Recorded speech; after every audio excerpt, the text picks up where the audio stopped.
Allez voir qui va gagner. Celui qui est obligé de respirer à nouveau, il est éliminé. D'accord? Sans faire d'ailleurs un sur votre SMS.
Et là, vous pouvez l'applaudir encore plus fort.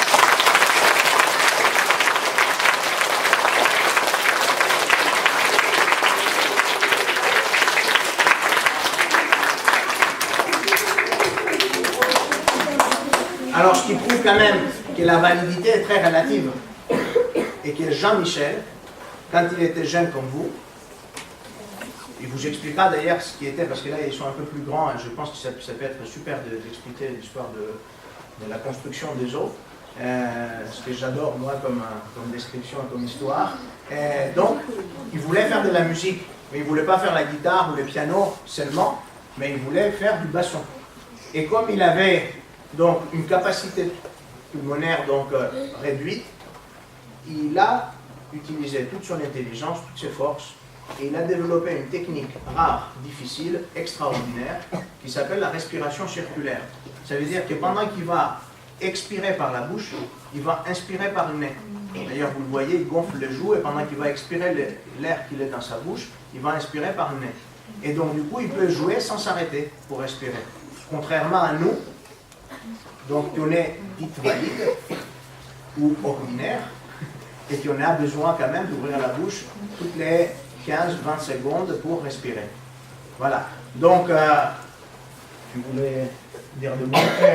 Alors, je voulais simplement dire que le principe, sans entrer trop dans le détail, il est constitué comme ça. Il y a un réservoir principal qui est dans les poumons, et puis un réservoir de dépannage qui est dans les joues. Quand on sent que le réservoir principal est à moitié vide, eh bien, qu'est-ce qu'on fait? On utilise très très rapidement le réservoir de dépannage pour en profiter, pour, pendant ce temps-là, pendant que c'est lui qui prend le relais, inspirer par le nez et remplir le réservoir principal. Et donc comme ça, il y a un jeu entre les deux réservoirs, ce qui fait que pendant tout le temps, c'est comme si vous avez un jerrycan d'essence dans votre voiture, et ben pour alimenter le réservoir principal, pendant tout le temps, on a une permanence du souffle, du son, grâce au souffle qui lui est continu.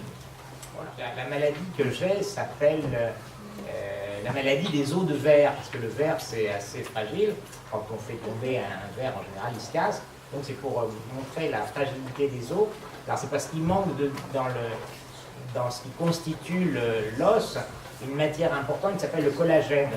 Et alors le collagène, c'est un petit peu comme quand vous voyez des maisons, des grandes tours se construire, il y a du béton, et pour armer le béton, pour qu'il soit plus fort, il y a des croisillons de métal dedans.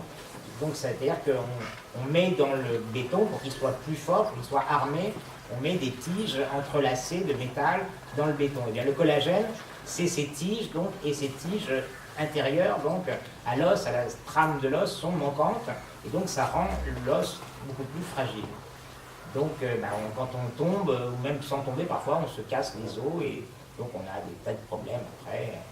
Voilà, donc c'est la caractéristique. Ces jeux-là des respirations, on voit que c'est Jean-Michel qui gagne, et qui est plus valide, qui est plus compétent.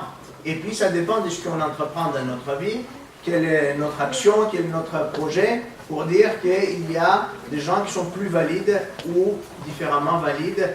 Et puis quelque part, des fois, on ne fait pas tout pour la compétition, pour dire que lui il gagne, moi je gagne, etc.